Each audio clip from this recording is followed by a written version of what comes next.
Welcome to our channel wings ए Quran. आप लोग जानते हैं कि हमने आपके साथ सीरीज स्टार्ट की हुई है where we tend to discuss previous year के 10 इंपॉर्टेंट क्वेश्चंस। मैं आपके साथ जैसे कल डिस्कस किए थे JKPSI के 10, आज मैं आपके साथ फिर से और 10 डिस्कस करूँगी। कोई भी एग्ज़ाम होने से पहले इट इज़ बेटर उनका फॉर्मेट और PYQs फॉर्म एकदम उनका आइडिया पता कर ले। इट विल हेल्प यू और एक अच्छा रिविजन भी हो जाएगा for your future exams. So let's start.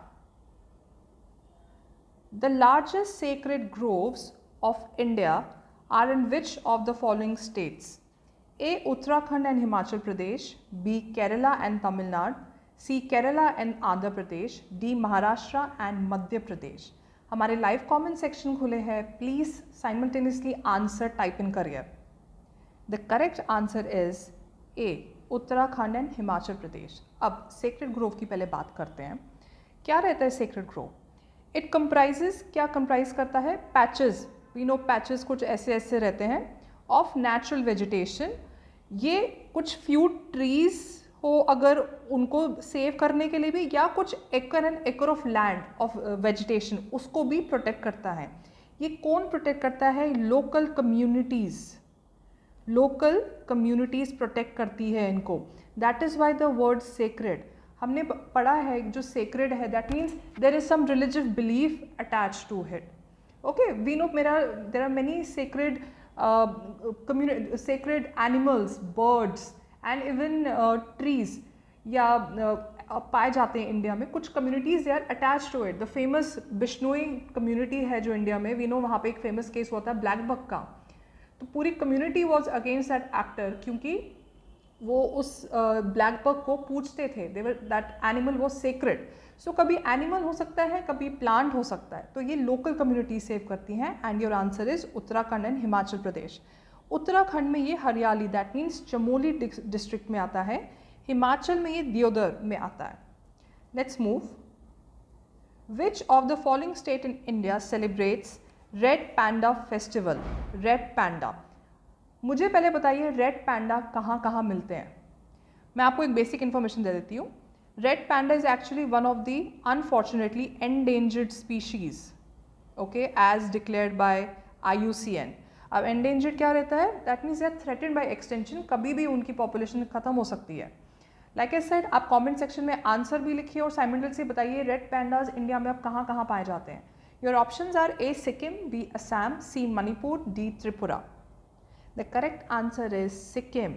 वहाँ पे ये सेलिब्रेट किया जाता है festival. It's actually winter festival जो जनवरी दिसंबर में लोग सेलिब्रेट करते हैं। इनको ये लोग वहाँ पे एक्चुअली इसको एज ए कल्चरल इवेंट जिसको कहते हैं एज वो सेलिब्रेट करते हैं। It's very famous in Sikkim. Next question, which of the following is the sub committee for operationalisation of graded response action plan? You can call it GRAP also. A. Central Pollution Control Board, B. Pollution Control Committee, C. Commission for Air Quality Management, D. Delhi Pollution Control Committee। अब आपको hint पता चल गया कि it is all related to pollution. GRAP क्या रहता है कि एक्चुअली नोटिफाई हुआ था 2017 में बाय, अगर पोल्यूशन के रिलेटेड बात हो रही है तो दैट मीन्स आप खुद बताइए मुझे कमेंट सेक्शन में किस मिनिस्ट्री ने इसको नोटिफाई किया होगा। Yes, the ministry of environment and forest, उसने नोटिफाई किया था। अब मुझे बताइए इसका आंसर क्या हो सकता है? The correct answer is C, commission for air quality management. ये क्या करती है? ये एक एक्शन प्लान जिसको कहते हैं ये फॉर्म करती है। किस चीज़ के लिए? टू प्रिवेंट फर्दर डिटोरिएशन, कि और एयर क्वालिटी डिटोरिएट ना हो। दैट मीन्स उन्होंने कोई मार्क रखा है, suppose the mark is still here, इसके ऊपर वर्ड्स नहीं होना चाहिए, उससे पहले वो एक्शन प्लान वो इम्प्लीमेंट करना चाहती है। This is the role. Fourth, which section of the J&K Reorganization Act 2019 deals with the contingency fund of the UT of Jammu and Kashmir? आप हमारे वीडियोस अगर रोज़ देख रहे हैं, कल की वीडियो में दैट मीन्स पार्ट 1 की वीडियो पे भी JK ऑर्गेनाइजेशन एक्ट 2019 के रिलेटेड क्वेश्चन आया था। These questions are quite popular और ये आते रहेंगे। सो अच्छे से इस एक्ट को पढ़िए। Let's see the options. A 69, B 65, C 67, D 63। The correct answer is A 69। Yes, ये कॉन्टिजेंसी फंड ऑफ UT से डील करती है। कॉन्टिजेंसी फंड क्या रहता है? यहाँ पे रिजर्व रहता है सरकार का, रिजर्व मनी फॉर एनी, जिसको कहते हैं अनफॉर्चुनेट या अनफोरसीन सर्कमस्टांसेस, दैट मीन्स कोई अर्जेंसी में कभी यूज़ करना पड़े। 65 जो है ये क्या बात करता है, applicability of schedule caste order. 63 बात करता है special provisions as to readjustment of assembly and parliamentary constituencies. ये भी आजकल काफ़ी न्यूज़ में चल रहा है रिगार्डिंग रीएडजस्टमेंट, कोई जो आपकी कॉन्स्टिट्यूंसीज है वो पार्लियामेंट्री असेंबली उसके रिलेटेड। और जो सेक्शन 67 है आपका, ये बात करता है कंसोलिडेटेड फंड ऑफ यूटी। अब as an aspirant you should know, as a student, as a someone who is preparing for any exam, आपको पता होना चाहिए कि कॉन्टिजेंसी फंड और कंसोलिडेटेड फंड में क्या डिफरेंस होती है। Let's move. Question 5, among the following whose message to the people was to arise, awake and stop not till the goal is reached. It's a very famous slogan, it's a very famous message. अभी भी आज के time पे from your WhatsApp message to कोई अगर किसी को ज्ञान देना हो इसके रिलेटेड बात करते हैं।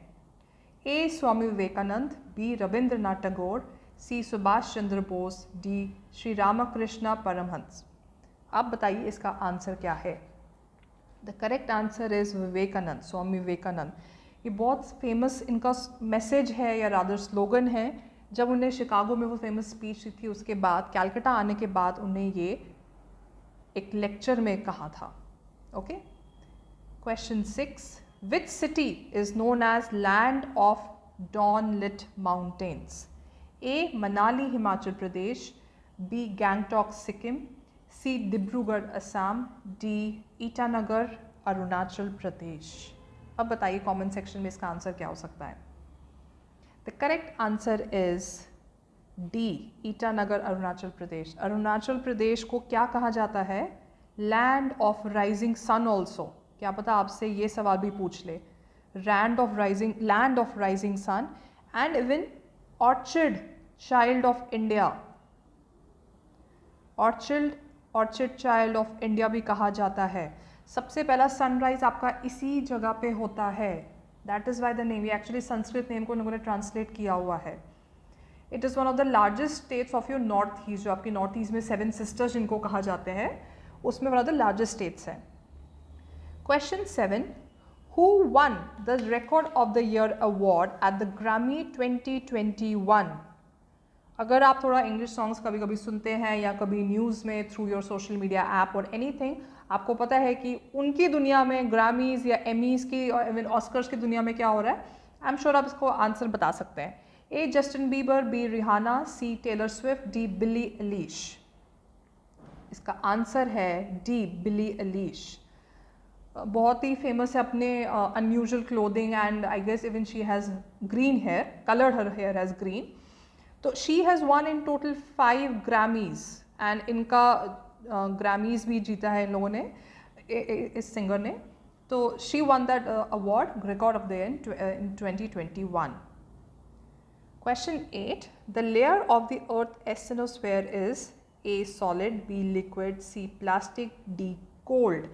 ध्यान से ऑप्शन पढ़िए, don't get confused with this, और जल्दी से कमेंट सेक्शन बताइए इसका आंसर क्या हो सकता है।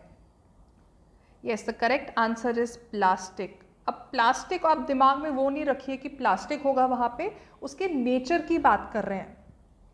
क्या रहता है एस्टेनोस्फेयर, ये एक्चुअली यहाँ पे लिख लेती हूँ, डेंस रहता है, वीकर रहता है। It is a dense weaker layer किसके नीचे, लिथोस्फेयर के नीचे, ठीक है, लिथोस्फेयर मैंटल के नीचे। दैट मीन्स जो रॉक्स है वो सेमी मोल्टन बन जाते हैं। अब अगर सेमी मोल्टन है तो मुझे बताइए इनमें से और कौन सा ऑप्शन सूट होता है। सॉलिड बिल्कुल नहीं, लिक्विड नहीं, कोल्ड भी नहीं। So the answer is plastic.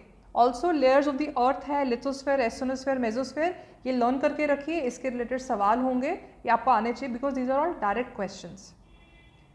9th, who among the following said that the constant drain of wealth from India was responsible for India's economic miseries? Drain of wealth, very important. A. B.C. Pal, B Jawaharlal Nehru, C Dadabhai Naoroji, D Gokhale. Comment section में बताइए इसका answer क्या हो सकता है। The correct answer is C Dadabhai Naoroji. इनको और क्या कहा जाता है? The grand old man of India. क्या पता ये भी क्वेश्चन पूछा जाए। The grand old man of India, ये भी कहा जाता है उन्हें। सो इन्होंने एक बुक लिखी थी, poverty and un-British rule in India and un-British rule in India. देखिए, जितने भी हमारे फ्रीडम फाइटर्स रहे हैं, we are very fortunate actually कि उन लोगों ने काफ़ी किताबें खुद लिखी हैं ऑन वेरियस थिंग्स, चाहे वो उस टाइप की सिचुएशन के बारे में हो, उस टाइम पे क्या हालात थे, या इंडिया के बारे में। I think as a citizen of this country, अगर हमें कभी मौका मिले, हमें डायरेक्ट वही किताबें पढ़नी चाहिए, प्रेफरेंस उनको देनी चाहिए एज़ कम्पेयर टू कि न्यू एज ऑथर्स उनके बारे में क्या लिख रहे हैं, क्योंकि एक बायसनेस या मे बी एक पर्सपेक्टिव बन जाए। अब उन्हें अगर कुछ खुद किताब मिली है, I think we should find this book in the market and try reading it. इसमें उन्होंने बात की थी ड्रेन ऑफ वेल्थ की। Drain of wealth which is a very famous, जैसे हम ब्रेन ड्रेन यूज़ करते हैं काफ़ी टाइम, ब्रेन ड्रेन, ये हम बात करते हैं कि कैसे जो इंडिया का चंक है, इंटेलेक्चुअल चंक है, कैसे इनका जो कैपेसिटी कैसे बाहर ट्रांसफ़र हो रही है, दैट मीन्स बाहर शिफ्ट हो रही है वेस्टर्न कंट्रीज़ वगैरह में। ड्रेन ऑफ वेल्थ हो गया सारा निचोड़ देना। वेल्थ ऑफ कोर्स किसने लिया है? यूके, ब्रिटेन ने। सबको पता है कि उन्हें कितना लूटा था। सो ये उसके रिलेटेड क्वेश्चन है। Question 10, the last one, taking cognizance towards vulture conservation, which Indian state has set up state level committee recently? A Gujarat, B Andhra Pradesh, C Tamil Nadu, D Uttar Pradesh. अब बताइए इसका आंसर क्या है। The correct answer is C Tamil Nadu. Tamil Nadu ने actually एक state level committee form की थी। ये 2021 की न्यूज़ है। कमेटी फॉर्म की थी वेयर दे रियलाइज्ड, उस कमेटी ने रिकमेंडेशन लगाई थी कि एक वल्चर कंजर्वेशन के रिलेटेड हमें कुछ फॉर्म करना है। दे सेड कि 1993 टू 2003 के बीच में there was almost more than 90% less, that means decline of vulture population in that area. So they formed a committee. It's a very good step. I hope these are the questions जो हमने deal किए आज, 10 questions. I hope these are helpful to you. आपके response के लिए thank you. We'll come back with more such questions. Thank you.